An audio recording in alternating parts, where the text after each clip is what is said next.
Today's speaker is ideal for the task at hand. He is an avid plant enthusiast and an ethnopharmacology and pharmacognosy expert. Both of these are related to the study of medicinal uses obtained from plants and other natural products. Dr. Damian Cohall, our esteemed speaker, is the head of the Department of Preclinical and Health Sciences and senior lecturer in pharmacology at the University of the West Indies Cape Hill campus. The pharmacologist earned degrees at the Uimona campus located in his homeland, Jamaica. His studies in ethnopharmacology research draw on folklore about the herbal practices of our Caribbean ancestors to unearth the medicinal benefits of plants. Today, his group is testing extracts from the Madagascar periwinkle plant for anti-diabetic properties in order to safeguard the insulin production using a rat model. In 2014, he published his book, Medicinal Plants of Barbados, for the treatment of communicable and non-communicable diseases, with an upcoming second edition. He has also authored book chapters and other articles in his fields. His study of plants and their historical uses birthed his efforts to try to change the narrative and show that traditional medicine is and has always been scientific. His background and expertise has also enabled him to provide tremendous support to this phyto-innovation team here at Export Barbados and for the initiative, and we're honored to have him here today. So let us welcome Dr. Cohall with some Zoom emojis. And thanks for being with us, Dr. Cohall. We look forward to your presentation today. Thank you. Thank you, Santi. Thank you. Thank you, everyone, for joining this Cornucopia workshop this afternoon. As mentioned earlier, this workshop is a part of the Phyto-Innovation Challenge being hosted by Export Barbados, and I'm happy to be here sharing this evening. I also bring greetings from the University of West Indies, the Cape Hill campus. The UWI Cape Hill is a partner with Export Barbados on the execution of today's challenge. With that background given by the team here, no further mention about myself, but I note that I have a few colleagues in the audience, and I know that there are quite a number of other key, interesting colleagues and persons outside of the university who have joined on this evening to participate in what should be a lively and educational workshop.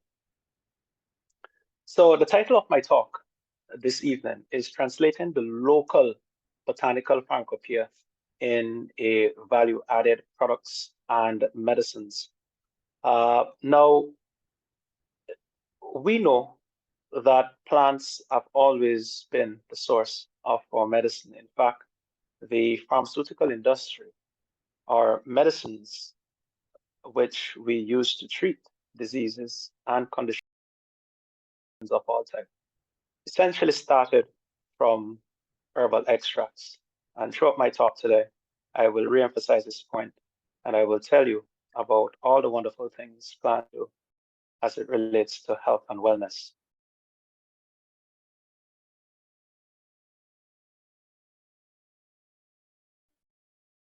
So at first, I want to give an outline of how the talk will proceed. And of course, colleagues, feel free at any point to interject. The team here at the Export Barbados will be able to facilitate questions throughout the presentations, and we also will be accepting questions at the end of the presentation. So throughout the talk, these are some of the common themes that I'm going to reflect on. I'm going to start off by speaking about our Caribbean plants and speaking about plants used primarily here in Barbados for medicinal properties.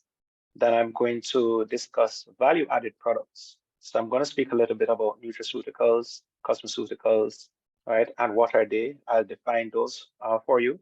And medicines. How do we derive medicines from our plant sources? Now, some of you may already say that the plants can be used as medicines in their natural source, and I'm definitely in support of that. But to ensure that there's inclusion among our society, that means everyone getting an opportunity to access the medicines in plants. We could also look at co-modified products from plants, which would speak to the value-added component of taking the raw material, which is the plant material, and co-modifying it in a value-added form, which of course can essentially be now accessible to other segments of society who would not have had the opportunity to access the plant in the raw form. We will then move into understanding global health trends that are driving this interest in natural products, plant-based products. And last but not least, we will learn about some of the regulatory frameworks that are important, right? As we know, while the plants are there in their natural state and may be useful for these various medicinal and value-added effects, with any substance, there are always guidelines which would allow for the safe use of such resources. So I'll be speaking about some of the regulatory features that have been put in place to ensure that we make safe and efficacious, meaning effective products from our plants.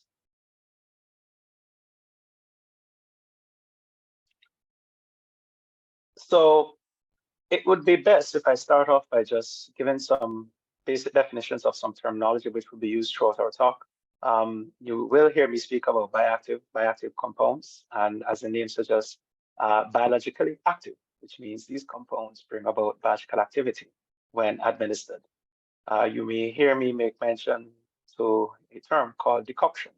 Decoction is essentially a board preparation, right? For the purpose of today's talk, a board preparation of plant material. Drug, in my discipline, pharmacology, we say that drugs are characterized substances that, when administered, produce physiological effects. Note I said physiological effects, which means that not necessarily a desired effect, but sometimes drugs can produce adverse effects, or some of us may say harmful effects. So there's a clear definition for a drug, and you might find it rather interesting that my definition for what is a medicine might slightly deviate from what is a drug, even though we use them interchangeably sometimes. But we say that medicines are drugs, are substances that are known that, when given, produce a therapeutic effect. So the major difference between a drug and a medicine is essentially the expected outcome upon the administration of that substance. When medicines are applied, we anticipate that there will be a beneficial effect. Efficacy. I used that term earlier when I mentioned efficacious, when I made reference to the regulatory systems that are put in place to ensure that drugs and products from plants are safe, right, and effective. So efficacy speaks to the ability of a drug or medicine, in this case, for today's talk, being effective, which is bringing about that therapeutic or health-based benefit that the product is being administered for. Infusion, in the Caribbean, we use other terminologies such as steep, but an infusion is essentially adding a solvent to material for extraction purposes. For the purpose of today's talk, we could speak about hot infusions and cold infusions. We use mainly hot infusions where we apply boiling water over plant material. We let it stay for about 5 minutes or thereabout, right?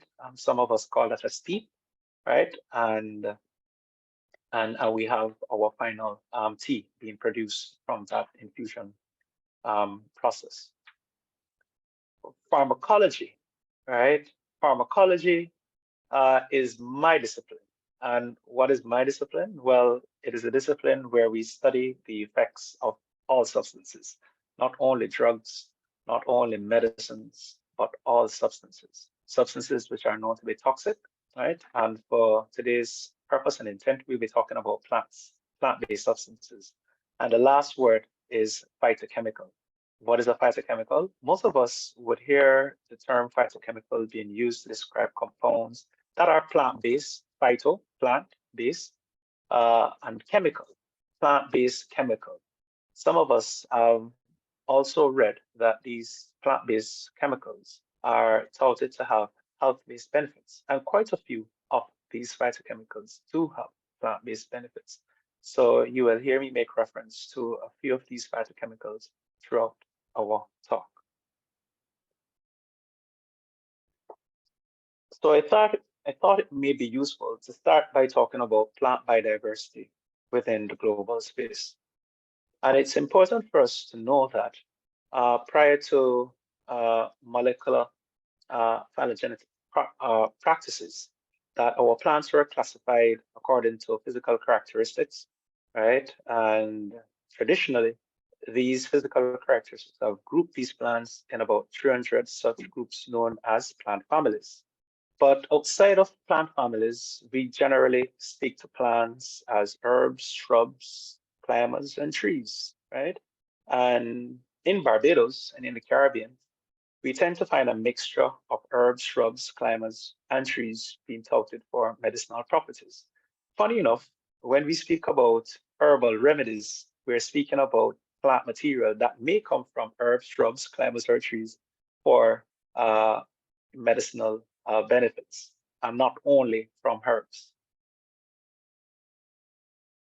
So I did mention that molecular approaches and phylogeny has resulted in the recognition of more plant families. So this is where we're now able to use genetic resources from the plant to be able to group them into much more discrete groups, right? So with that, which is definitely a lot more specific than looking at physical characteristics or the phenotypic expression of plants. Hence, we're able to move those families from 300 to 500 with the use of genetic analyses. Now, as it relates to the use of plants and plants being the precursors of what we consider modern day medicine, right? Let's just say that the first records of plants being used as medicines date as back as 3000 BC, which is roughly about 5,000 years ago, right? My medical students in the Faculty of Medicine, they know this quite well because that's the very first pharmacology lecture that they get in year one medicine. Now, between the 1981 to 2019, I'm happy to note that the US FDA approved more than 1,500 drugs, either made from natural or derivatives of natural products, right? So it shows that there are indeed benefits in these plants. A lot of the compounds that we use today as pharmaceutical products, they started with plant precursors or precursors from other natural products. Note that it's not only plants that make natural products or products that are from natural precursors, right? Microorganisms, right? Marine species, among other types of living organisms, can actually produce medicines. But we're going to speak about plants today because that's essentially why we're here. Now, in 2019 in particular, a specific reference is being made to 441 small molecule drugs made directly from natural products, right? And their derivatives. And these 441 small molecular drugs are important because these are the drugs that, when administered, they are used to treat quite a number of conditions, ranging from our chronic non-communicable conditions to our communicable infectious conditions, right? And we could give examples talking about potentially used to treat cancer. We know that anti-cancer compounds are always on the tip of discovery. And historically, we have been able to identify compounds from plants, even popular plants, garden plants, like the Madagascar periwinkle, has been quite useful in this regard, where the vinca acolytes, vincristine, vinblastin, has been identified and extracted and now marketed as anti-cancer agents coming from that garden shrub. Now, what are some of the unique selling points of the Caribbean in our exploration of natural products from plants? Well, let's start off by talking about the rich plant diversity in the Caribbean. And even though I've noted that there are just about 700 plant species in Barbados alone, note that throughout the Caribbean, there are quite a large number of plant species. And what could have led to 700 plant species in Barbados? Many different reasons. As we developed, moved away from rural to urbanized centers, we lost interest.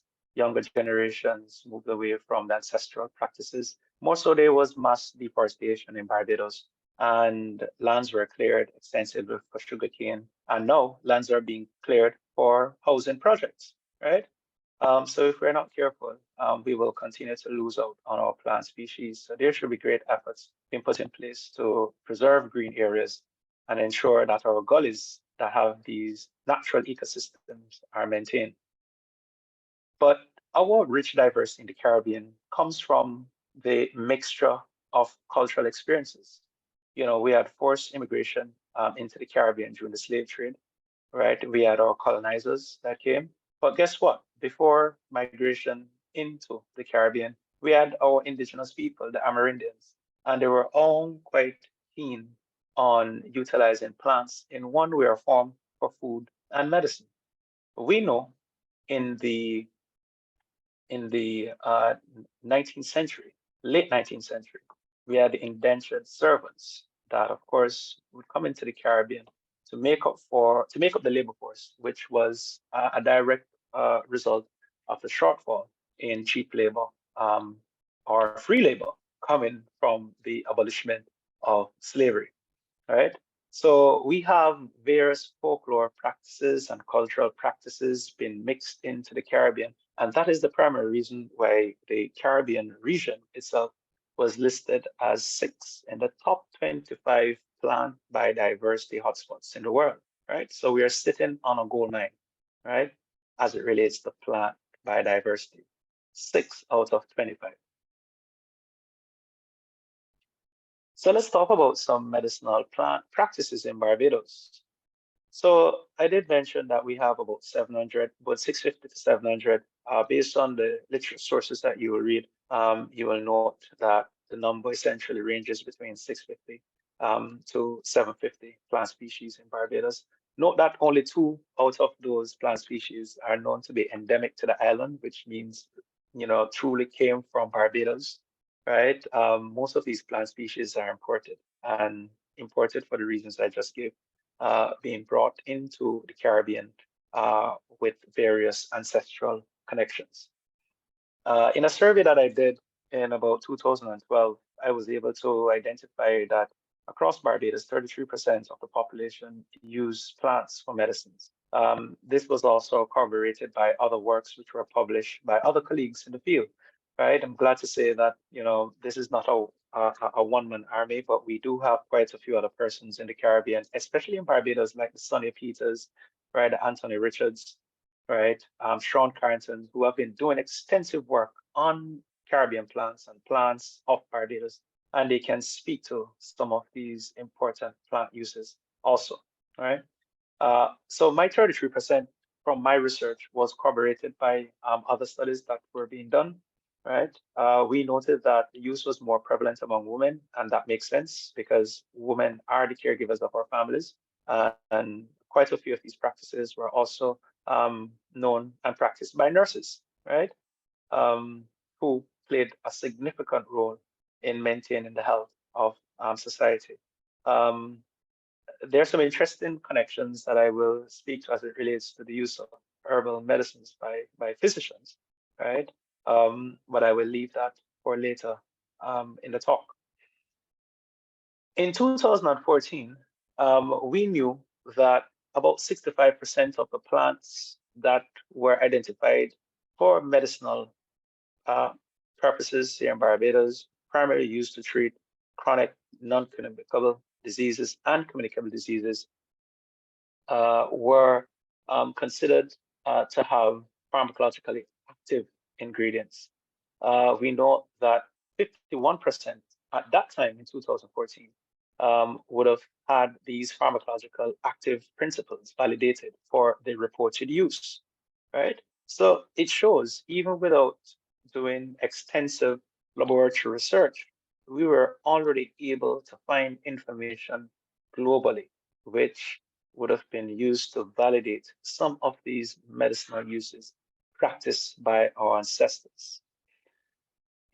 Let us jump 6 years after 2014. In 2020, I started doing more extensive research to write second edition of Medicinal Plants of Barbados.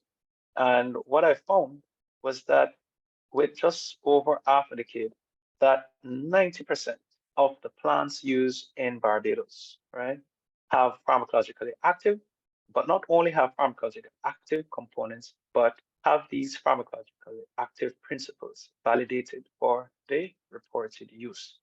So again, colleagues, that speaks to the value of the science practiced by our ancestors. It is not considered conventional science. I call it indigenous science, right? It may not be as controlled as conventional science, but yet still, it was still able to produce results that are quite comparable to what we now know after conventional science has been applied.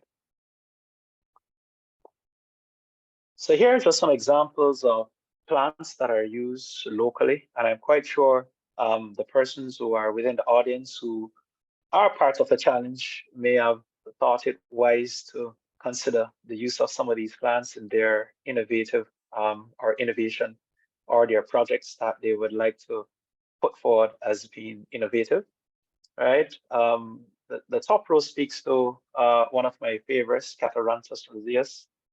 We call it the Madagascar periwinkle, but from that we have the Vinca alkalizan. And this plant here is very special to me because it speaks about our Caribbean experience with the exploration of plants. Let's say work in the Caribbean started in the 1950s, right? On the Vinca alkaloids being extracted from the Madagascar periwinkle. And that work would have started in the Caribbean, right? But of course, we had our colleagues from external regions that would have been a part of that work. And what we know now as it relates to intellectual property and policies, we didn't know then. And unfortunately, we'd have lost out to being now part owners of anti-cancer compounds derived from the Madagascar periwinkle. So the Madagascar periwinkle, and I'll show you a picture soon, which most of us may have in our gardens, right, is actually the repository for very important compounds that have been proven to be anti-cancer and are now retailed as anti-cancer drugs, right? But we have some other examples. A lot of persons may also know Circe, right? Circe is a Caribbean staple. No one in this audience should say they don't know Circe or never had Circe. Most of us will remember that it's bitter, right? But within Circe, you have the terpenoids and insulin-like peptides, right? And you see Circe being touted here for its use in the management of diabetes, right? Some other staples in Barbados, duppy needles, right? Or Spanish needles. It's one of the things in the Caribbean that we apply these local colloquial names, and sometimes one plant species may have 2 or 3 names, right? And we may not be able to identify due to the fact that we have a diverse catalog of names. Hence, it's important for us to reflect on the scientific names as well, right? So again, these are plants that are used for chronic non-communicable diseases among our masses. And you can see quite a few for hypertension, spiritweed, garden balsam, English plantain, wild geranium. And again, in terms of the preparation, and some of you might be saying, you know, so Dr. Cole, are you encourage us to go and make preparations of these plants, you know, to treat these conditions? And I would say, let us go with the science, right? And where the science supports the use of these plants, then there should be no problem with us exploring their therapeutic uses. And this is from the standpoint of using it within your own private setting or working with the university or my lab to explore the medicinal benefits of these plants to ensure that they are proven to be safe and efficacious.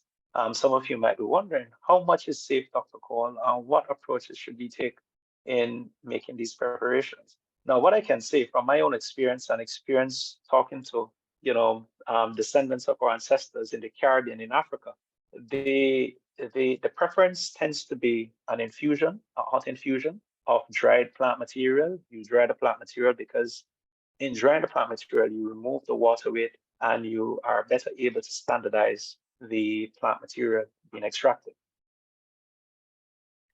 So to give you a visual overview of some of those plants, Madagascar periwinkle. I speak about this plant quite a lot, so most persons will recognize that plant. Then you have Circe to its right.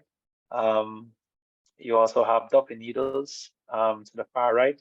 And of course, below you have your trumpet tree. That is also very popular in Barbados, right? And some of you might be saying, Dr. Carl, you know the leaves on that trumpet tree. So how much leaf from a trumpet tree would you use when you're making a preparation? And, we say everything in moderation. Now, when you go to the stores and you buy these Lipton teas, right? In a given sachet, you have about 2.5 grams of plant material, right? And that is essentially what could be considered as a starting point for an infusion. And when you make teas, you do it by infusion because you boil your water in the kettle and then you add your water to the tea, right? So again, moderations are always considered to be best practice, and everything should be meted out with a sense of the importance of moderations, because as we know, too much of anything can certainly bring about problems, and problems in this case may lead to the same toxic or adverse effects that we would observe with our conventional medicines, right? Because at the end of the day, plants still have compounds that may bear similar effects to the same compounds that are used in the pharmaceutical industry as active pharmaceutical ingredients.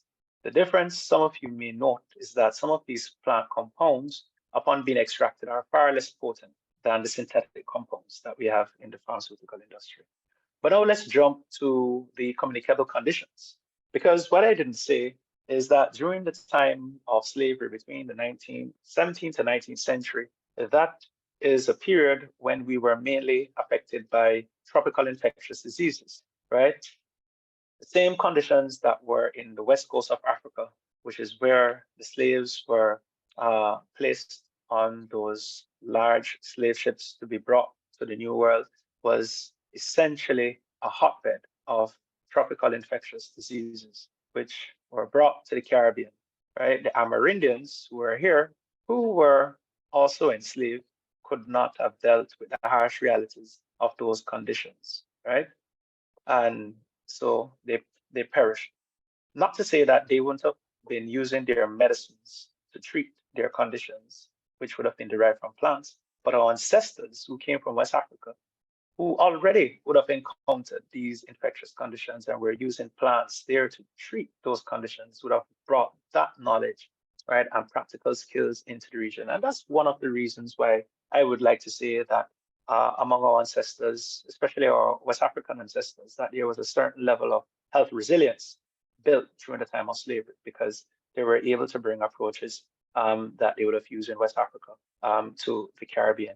And some of them also brought great resistance to some of these conditions, right? Like malaria. So there were a lot of herbs being brought and used extensively for communicable conditions. Yellow fever, typhoid, cholera, right? You name them, we had them here, right? So you will find in any catalog of medicinal plants far more plants being touted or used for infectious conditions, communicable diseases, more so than what we now know as the new pandemic, our chronic non-communicable conditions. So you have the physic nut, spider lily, milkweed, which is very popular globally, not only here in Barbados, right? In some of the Caribbean territories, this is known as the asthma plant. During the time of COVID, not only in the Caribbean, but other places like Africa, Northern Africa, South Africa, even in Madagascar, right? Milkweed was being used, right, as prophylaxis against COVID, right? We know about castor oil. A lot of us grew up on castor oil. At some point, it was a part of our daily regimen, especially when our grandparents, our mothers, our fathers wanted to purge us, right? We know about noni, dog dumpling, right? West Indian tea, right? And again, we have been able to identify some important active constituents from these plants, which bear some level of consistency for the effects that they have been used, may be bacterial or fungal, or to treat bacterial, fungal infections, right? In continuing, of course, cure for all, right? We know about cure for all, that's a very popular local herb. And the Christmas candle. Christmas candle, a lot of you may have heard that name, but know exactly what it looks like. But it's a very popular plant, utilized globally, not only regionally, seen a lot, right? And just to give you guys, again, some visual snapshots of these plants, of course, you will note your Sina Lata Christmas candle because of its very unique flowers, right? Seed on the leaf, right? Is it not your milkweed that I described earlier, being touted as the asthma plant and being very useful for management of asthma in some Caribbean territories and also in Africa as well. And then, you know, we have to speak about some of the staples because outside of these traditional herbs, right, that are used for medicinal purposes, you have the likes of your turmeric. Everyone is now on moringa, right? Moringa, and you can see some of the health-based benefits that have been reported. Moringa being antifungal, antiviral, antidepressant, anti-inflammatory properties. Turmeric is well known and it has very good antioxidant, anti-inflammatory properties, just as much as we could say for ginger, which is also a very important staple, which is also highlighted on my slide. And but last but not least, nutmeg. Now, we may not be the spice aisle like Grenada, but a little nutmeg is good for you. So yes, we use it for culinary purposes mainly, but the oil of nutmeg, right, is a very good source of anti-inflammatory compounds, right? And there are products on the market for ginger, nutmeg, turmeric that are sold primarily for their anti-inflammatory effects. So when we talk about a natural product value chain, we're speaking about, you know, the initial point, which is the plant and the cultivation of the plant, but then bringing that plant through some form of processing or applying some technique or methodology to that plant, which will put it in a form which will make it more accessible to a wider cross-section of people, right? Or make the medicine more accessible based on the fact that the medicines have been extracted, right? Are we also talking about moving from the methodology of transforming that raw material into another form and then making that form or formulation an actual product, right? And then the movement of that product to our patients or consumers in this case. They may not be a patient because they may not be suffering from a condition. So this value chain, of course, is supported by so many disciplines and so many opportunities to bolster its credence across the Caribbean and globally, right? We start with plant. We have the horticultural sciences, applied experimental biology, biochemistry of natural products, ethnomedicine, and a lot of these disciplines are taught at the University of the West Indies, right? My campus and other campuses. But these are defined disciplines that can essentially assist in improving and developing innovation as it relates to the natural product value chain, right? Some parts of the world where even where orthodox or conventional medicinal practices are embedded, there are also parallel systems for the use of plants. So in West Africa, Ghana, Nigeria, there are parallel systems where patients or consumers can choose between orthodox and other traditional approaches. We also know the same for China, India, right? These are also other territories globally which have allowed for their traditional practices to become mainstream and allow for that dual access by persons who can benefit from such. So when we think about our natural product value chain, we should not be only thinking about making drugs, but we can also be considering functional foods. We could be considering nutraceuticals and cosmeceuticals, which then takes me to my next slide. So what are nutraceuticals? We say a nutraceutical product may be defined as a substance which has physiological benefit apart from its nutritional value. So nutraceuticals essentially have nutritional value, right? It produces the nutritional groups that we need in our bodies, vitamins, proteins, carbohydrates, but they also produce a very important health-based benefit. Now, nutraceuticals have been around for some time, right? And we know that the global market, right, was approximated at about 234 billion in 2020. And this market has been forecasted to grow as much as 359 billion by 2027, right? And look at who the global market holders are. You have Europe with 14%, Japan with 22%, USA 30%, and the rest of the world just have about 34%. But where's the Caribbean, right? Why are we not there? You know, with our number 6 ranking in the top 25 global biodiversity hotspots, right? We should be there, right? So hopefully this will be some form of catalyst to encourage some of you are here to consider venturing into development of potential nutraceuticals. What about cosmeceuticals? We say that cosmeceuticals, as the name suggests, are cosmetic products that have medicinal and health-like benefits, right? One of the significant medicinal or health-based benefits that cosmeceuticals bring is their ability to produce these antioxidant effects. And for that purpose, they are used extensively in ointments or topical preparations, right? So persons who are quite keen on rolling back the hands of time with anti-aging, then your cosmeceuticals is, you know, a possible solution, right? And what can I say? You know, we live in a time when aging, you know, is almost a condition on its own, right? Gerontology is a discipline on its own that some physicians actually study because to manage, the elderly, and the elderly who are ailing is a lot different than persons who are considered infants or in their adult stages of life, right?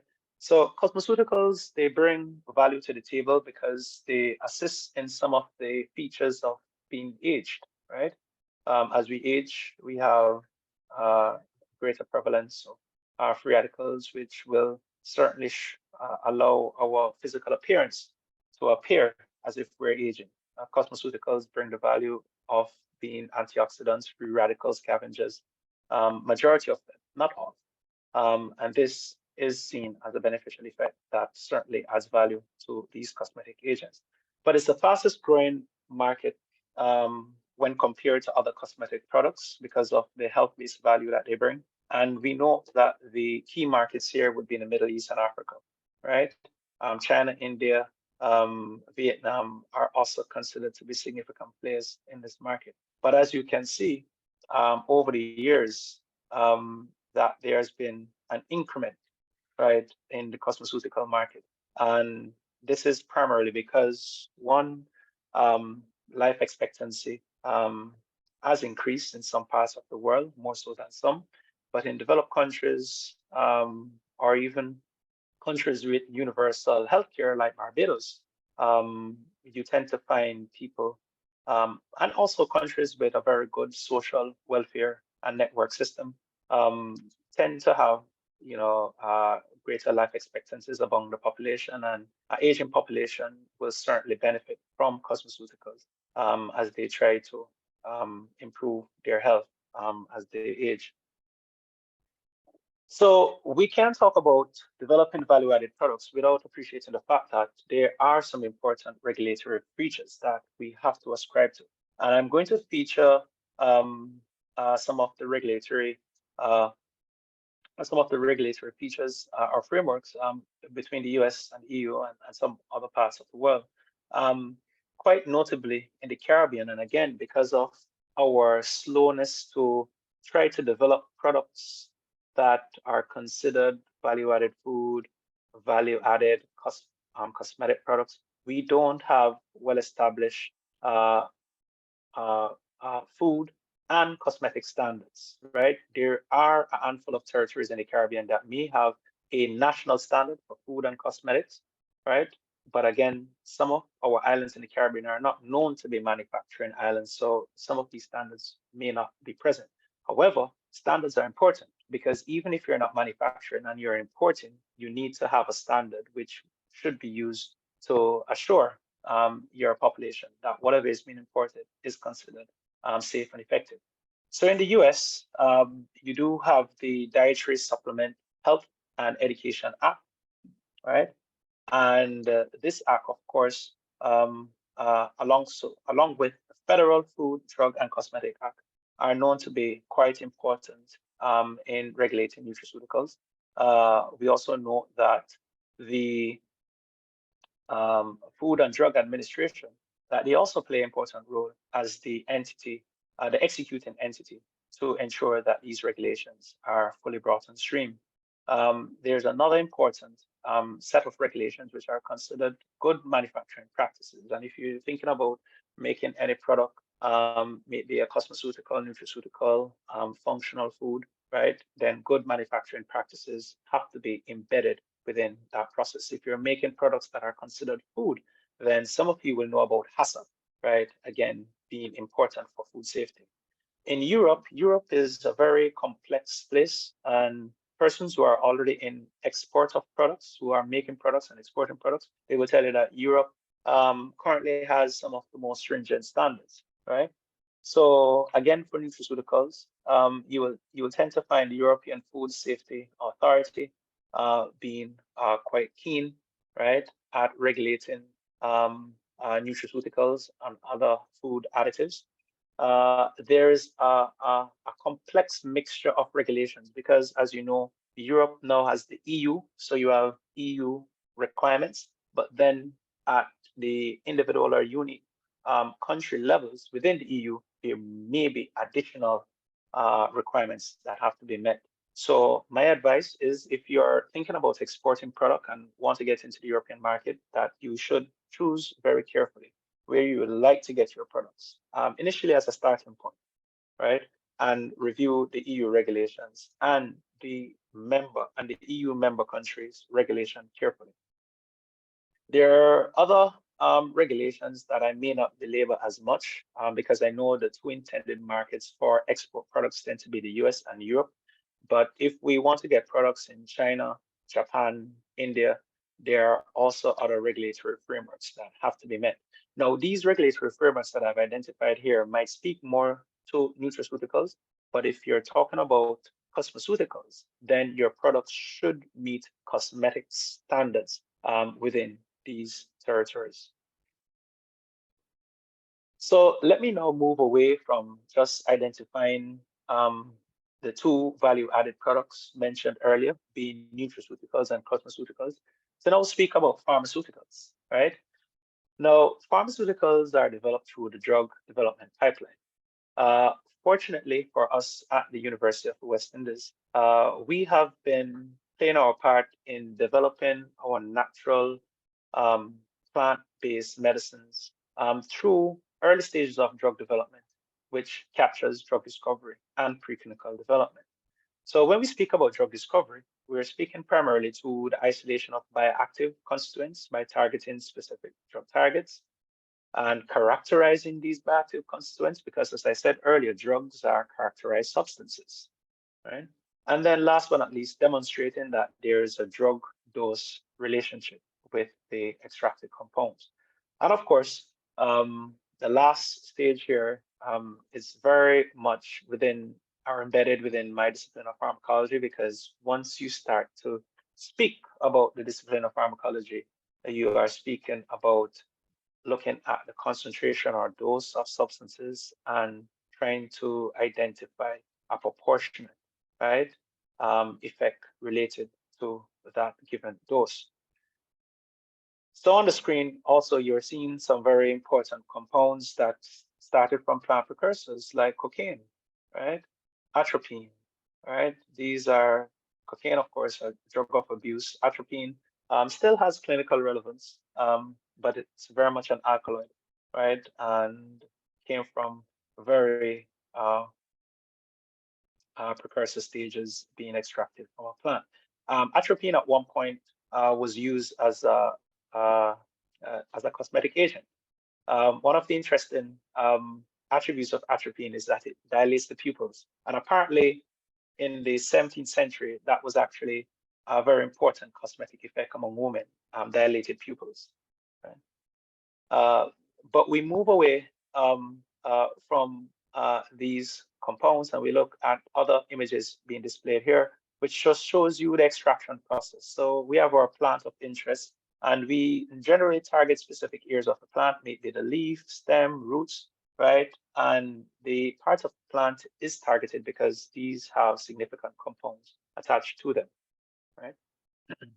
So we extract these in a solvent, similar to how you make your infusion or your tea, right? And we use non-polar to polar solvents, and we move away from our plant material at that stage because we have now pulled our extracted compounds in, and we do some standardization, and then we move into testing. And we may test these compounds on a variety of targets to see if there is some efficacy being ascribed to these extracted plant compounds. Now, there are limitations to using natural products or using extracts from plants or other natural resources. And there have been some solutions that have been put forward. And again, speaking to innovators, it's important for you to make note of some of these steps that I am highlighting on this slide, because some of you may be considering some of these limitations in your process, and you may be thinking about a solution. So extraction of compounds from natural sources. Now, what are the limitations with that? Difficulty in producing the organism with consistent chemotypes. So if I was to take a plant like cannabis, which is quite popular, right?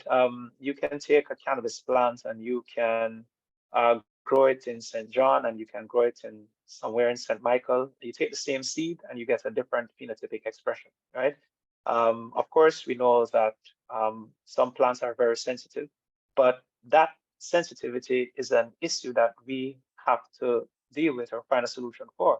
But how do we go about, nullifying that limitation, or what we suggest to be a potential issue? Well, we could go into propagation and amelioration of plant species, right? And what is that? So we can propagate, meaning that we could, instead of considering sexual reproduction, we could consider asexual reproduction of plant materials. And in the cannabis industry, that is what they do, right? They do cuttings, right, or clones of cannabis plants to make sure that they can preserve the genetics and preserve the expression within a given environment, right? And also amelioration to make sure that the specific attributes, right, of the varieties that are required are maintained. We also know that relevant phytochemicals may no longer be produced consistently when taken out of the natural habitat. Plants produce the best compounds at optimum levels when in their natural ecosystems, right? But because we need to extract plant compounds from these sources, we sometimes move them into a farm in an agricultural space. And without that natural ecosystem, the plants are not able to flourish as they would. So there have been solutions which now look at biosynthesis using microorganisms. Now, if I could take the genetic material from the plant that produces that important compound and put it in a bacteria, and that bacteria multiplies or proliferates so fast, then potentially I could have that bacteria producing that compound, right? So biosynthesis is a solution. What about identifying crude extract with promising pharmacological activity? In my lab, we're always exploring plants and we're doing various extracts, right? So the associated limitations with that is that the presence of compounds that are already known, we have a compound, we think that we have found a discovery, and then when we characterize a compound, we realize it's a compound that has been identified a couple of years ago, right? You could also have the presence of compounds that lack drug-like properties. They may be toxic more so than have a medicinal benefit, right? And then you have insufficient amounts of compounds for characterization. So we could, as a potential solution, develop methods for the de-replication, extraction, right, and pre-fractionation of extracts. And I'm hopeful that some of our entrants into the phyto challenge may have been thinking about interesting ways to extract compounds from plants that will enhance their benefits, because that itself is innovation. right? And then last but not least, what about isolating pure bioactive compounds through consecutive bioactivity guided fractionation? So this sometimes takes significant time and effort, right? And unfortunately, when you isolate a compound, right, it may actually be a miss, right? Because there was this notion that in plants that there is one single compound that produces a medicinal effect, but plants have so many compounds, and we may find quite a number of these compounds bearing these medicinal effects. So in our pursuit of identifying one compound, we may miss out on a whole range of other compounds that may also have beneficial effects. So what you tend to find these days are that people are more moving to full spectrum products, even with cannabis. We talk about THC and CBD a lot, but people are now moving to full spectrum cannabis extracts that don't only have cannabinoids, but they also have terpenoids, the sterols, right, among other plant precursors.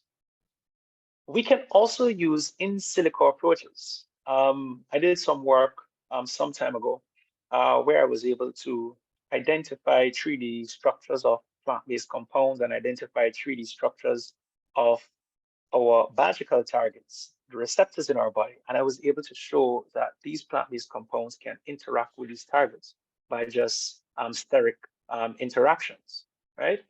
I was also able to show that some plant-based compounds can compete with conventional drugs, right, for specific receptors, hence bringing about drug-herb interactions. So we can use in silico approaches not only for drug discovery, but also to identify potential problems that may exist when you take herbal products with conventional medicine.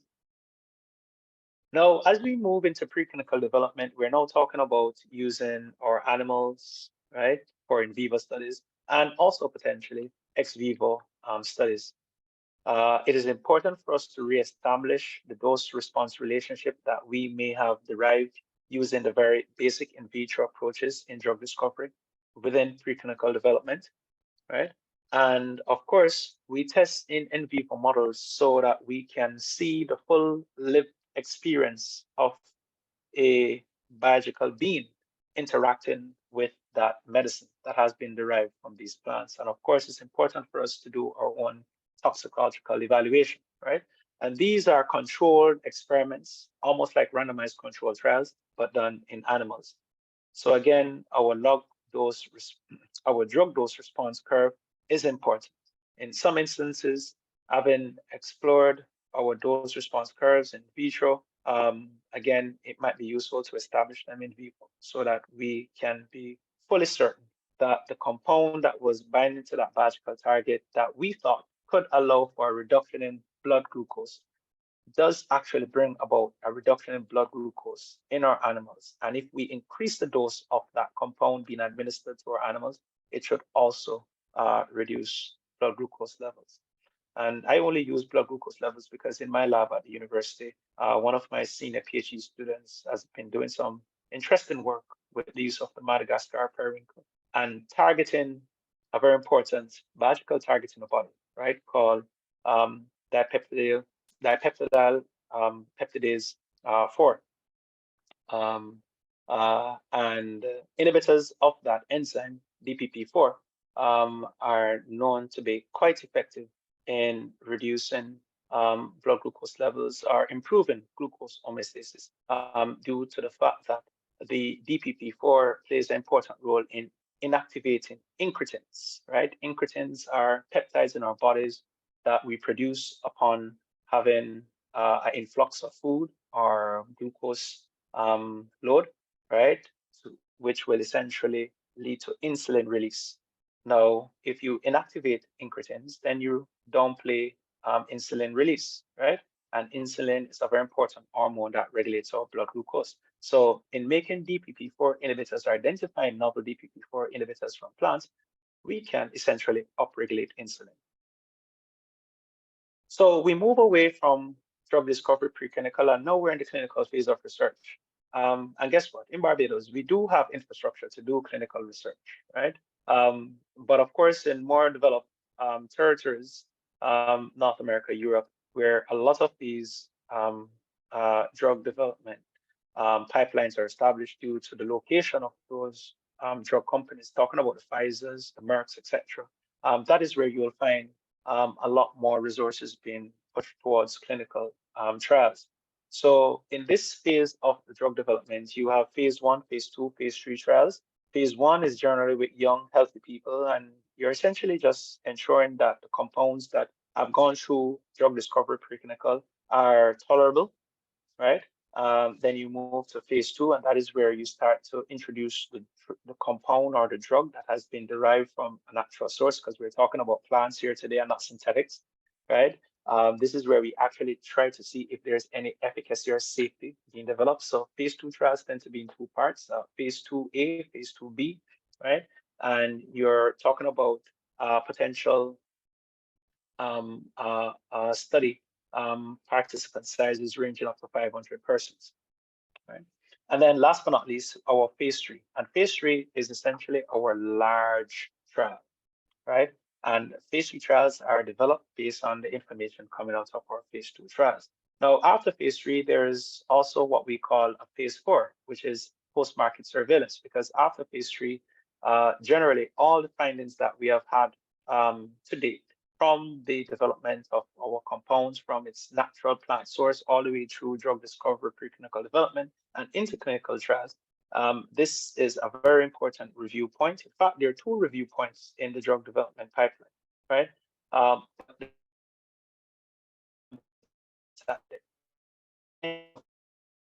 Or the European Medical,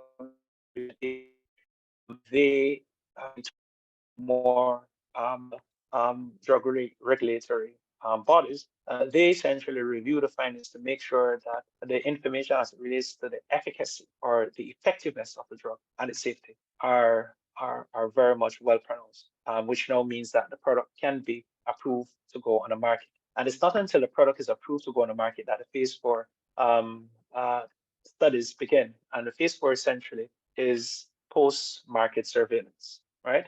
And this is where you find sometimes that certain drugs that make it on the market, they are recalled, right? Of course, there are a few drugs that have been recalled historically. Let's talk about the 1960s with thalidomide and morning sickness among pregnant women.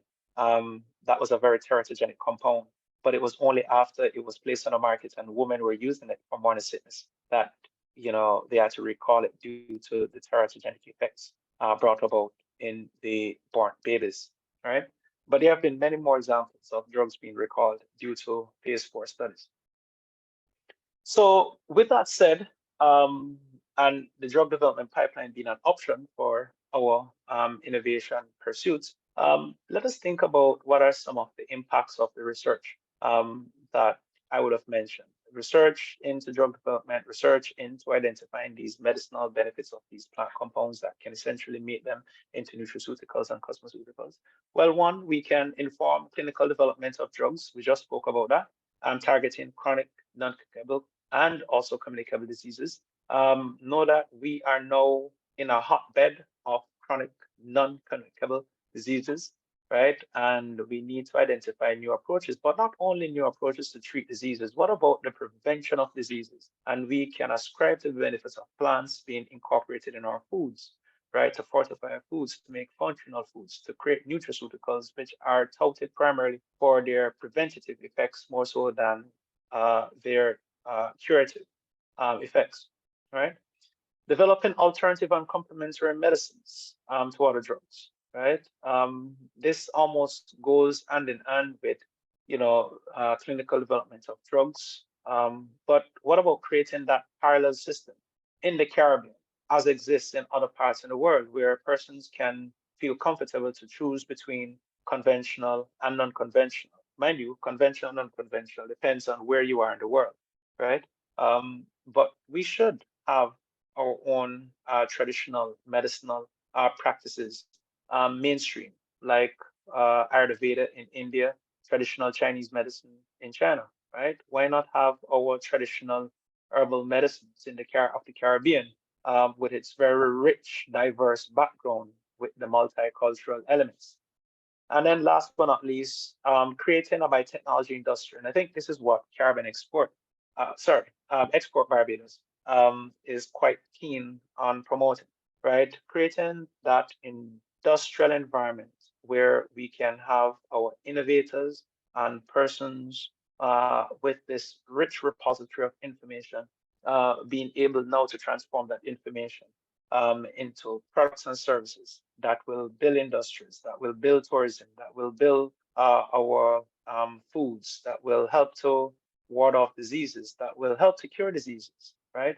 But building that biotechnology industry to support extraction and development of pharmaceutical products, right? And also nutraceuticals and cosmeceuticals.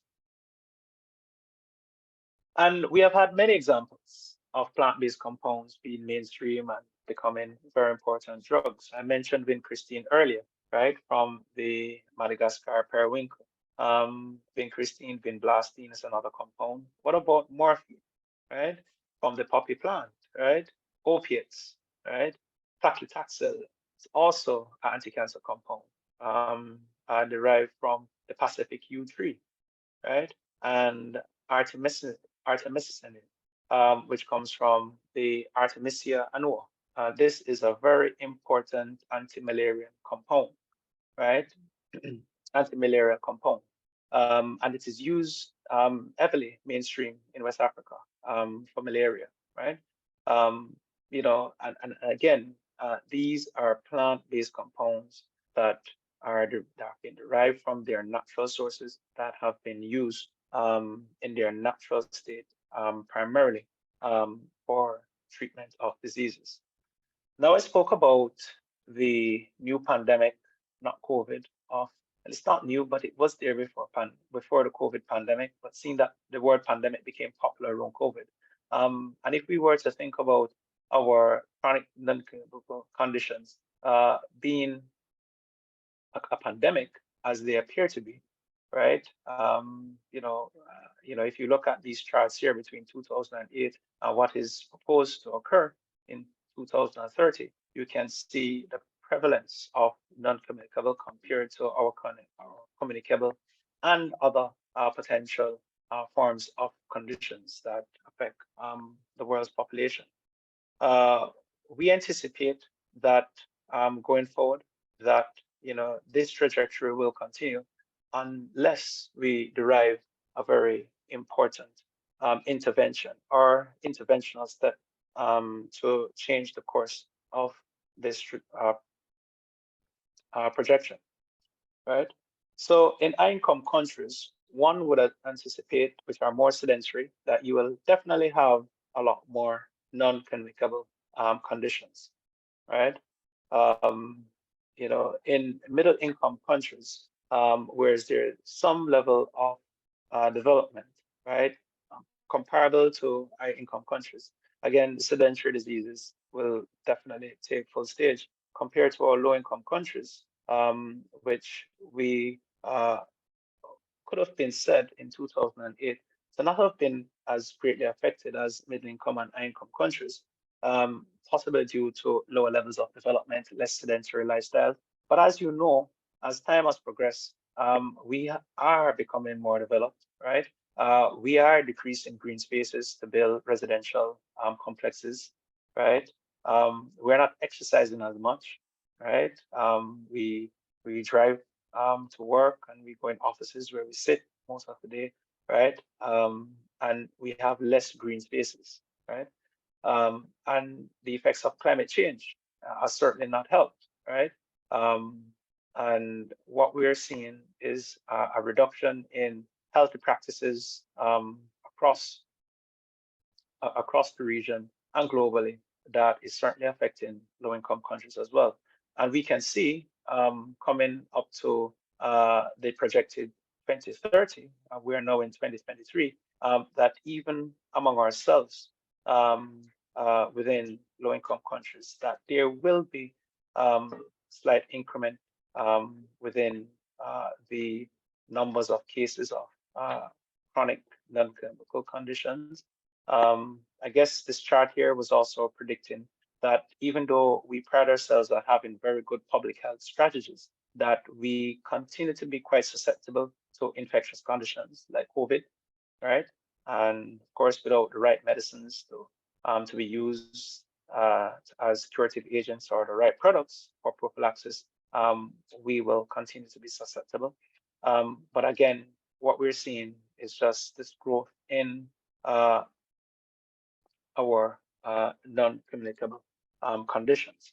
Now, statistics like this supports us wanting to develop our botanical medicine market, because we can't depend on synthetics alone, right?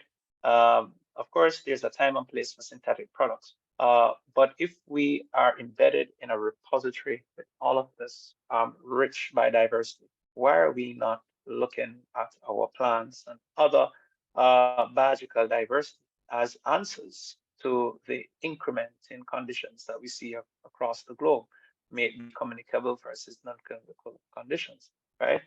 Now, interestingly, with the statistics that I just showed, moving from 2008 to 2030, you clearly see that there is a developing trend as it relates to the botanical medicine market. And this is because people have been using westernized medicine, but they see benefits in using traditional approaches, which includes herbal or plant-based medicines, right? So you will see that the global herbal medicine market, estimates by Form 215 to 2026, right, in terms of USD billion, has grown incrementally, or one could say exponentially. But that is essentially what this graphic represents, where you're moving from moderate levels in 2015, and in 2023, our current year, you can see definitely significant levels of development within that market, and it is touted to even grow more by the time we end up in 2026. And tablets, capsules, powders will continue to be the more popular forms of products at that stage. So what are really the the top 5 consumer trends driving natural product industry, right? As I mentioned, rising chronic non-communicable diseases, right? Pandemics and increased incidentary lifestyle diseases, right? Rising healthcare costs. As we know, westernized medicine and accessing westernized medicine can be extremely costly, right? And we need other alternatives to allow for the market to have new entrants as drugs, which would help to drive down costs, drug costs. And we also need to develop our own medicines and to secure intellectual property associated with those. And we also need to get more knowledgeable about these herbs within our gardens and see them as potential preventive approaches towards developing diseases. Point 3 speaks about the baby boomers, right? They want to enjoy retirement. So no one wants to retire anymore and stay at home. People are retiring now and they want to go on cruises, right? They want to go walking, jogging, traveling, right? So again, the nutraceutical market, the cosmeceutical market is prime for baby boomers because they also want to look young while enjoying themselves, right? So, you know, our nutraceuticals will help to ward off diseases because, as I said, nutraceuticals have that more preventative function, right? And the cosmeceuticals, they're cosmetic agents, but they will help to enhance physical being, but also produce that health-based benefit ascribed to them as cosmeceuticals. There is a certain level of mistrust in conventional medicine. Persons, again, are moving away from synthetic products. What are my takes on synthetic products? I know that synthetic products tend to be more potent because they are designed that way, hence the reason why we synthesize them, right? To be more potent, and more potent doesn't necessarily mean better or more effective, right? And of course, there will continue to be growing demands for convenience. So persons want opportunities to choose between westernized and other parallel systems of care, and we should be quite keen on enabling those options going forward. So that is where I end my presentation. I'm quite sure there might be a few questions among the audience, and I'm happy to take all questions. And again, a statement of recommendation, you know, or encouragement to our Fighter Challenge enthusiasts and persons who have submitted applications to the challenge. Think about natural products within a broad sense. right? There's so many different innovations that can be developed through what I may have shown as the value added aspects of natural products, right? But think widely, brainstorm, right? And think about innovation from not only being a final product, but also the methodology used to develop that product. So I'm here at your disposal. I'm happy to answer questions. Thank you.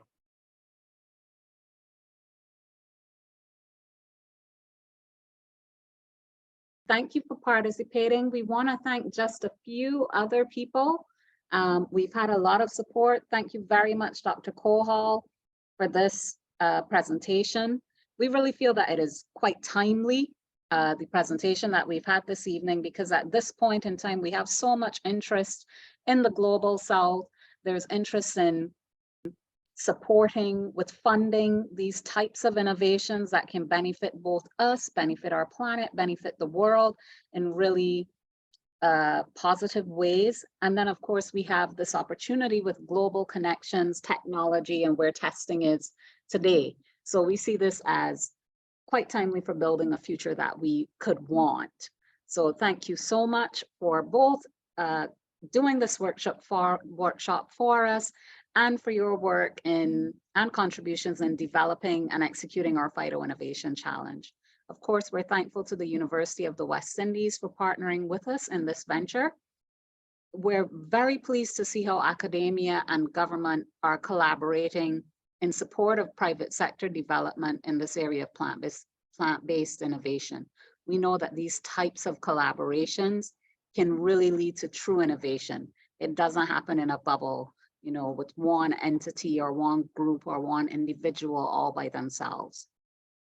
To the Barbados National Standard Institution, thank you for the work that you do and for guiding and supporting us in identifying resources and pathways for gaining the necessary testing and validation as the challenge advances.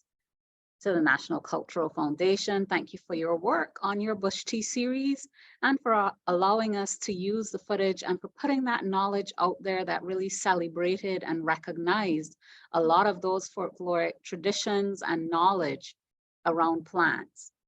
To our Chief Executive Officer, Mark Hill, we extend appreciation for interest in the life sciences within which this challenge and the workshop aligns. To our Director of Innovation, Research and Development, Mrs. Fern Lewis, we're very grateful for your visionary leadership, unwavering dedication, work, and support in executing this challenge. To our Phyto-Innovation Challenge judges, our esteemed judges, which include Dr. Cohall from the University of the West Indies, Mr. Yari Altonen, Green Technology Cluster Consultant with UNIDO, Ms. Kim Archer, Quality Assurance Analyst at Carlisle Laboratories, Mr. Denzel Phillips of Denzel Phillips International, an expert in the field of botanicals and natural products, and Mr. Mudu Dien, Senior Business Development Officer at Export Barbados BIDC, who is currently engaged in work with the Center for Plant Medicine Research in Ghana. Thank you all for your support and commitment to this innovation challenge. The expertise, knowledge, and network that you bring will be extremely valuable.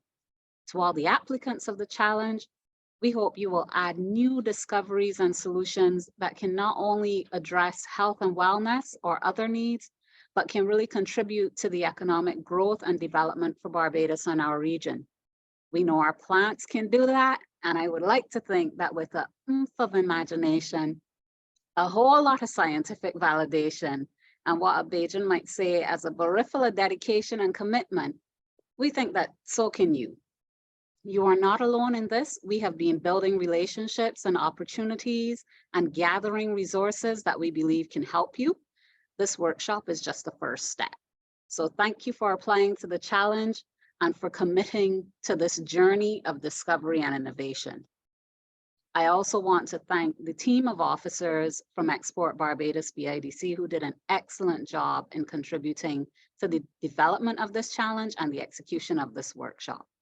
I'd want to salute in particular Director Fern Lewis, managers Paul Waith and Stella Hackett, Senior Research Officer Pedro Hutchinson, and business analyst and co-coordinator Asante Murrow.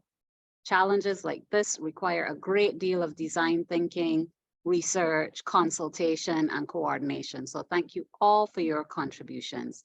And of course, for all the other organizations, institutes, nonprofits, NGOs, and individuals, we thank you.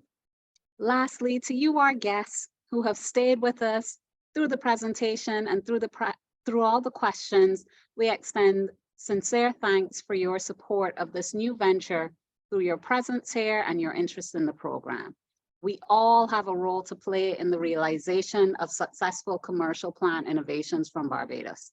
So thank you for the time and effort you've dedicated to this initiative thus far, and the support and efforts you will bring as we advance towards the development of new nutraceuticals, cosmeceuticals, and pharmaceuticals from plants. Please be inspired, encouraged, and motivated to play your part, whether it's in creating, manufacturing, selling, or supporting and purchasing local plant innovations. Thank you so very much, and good night.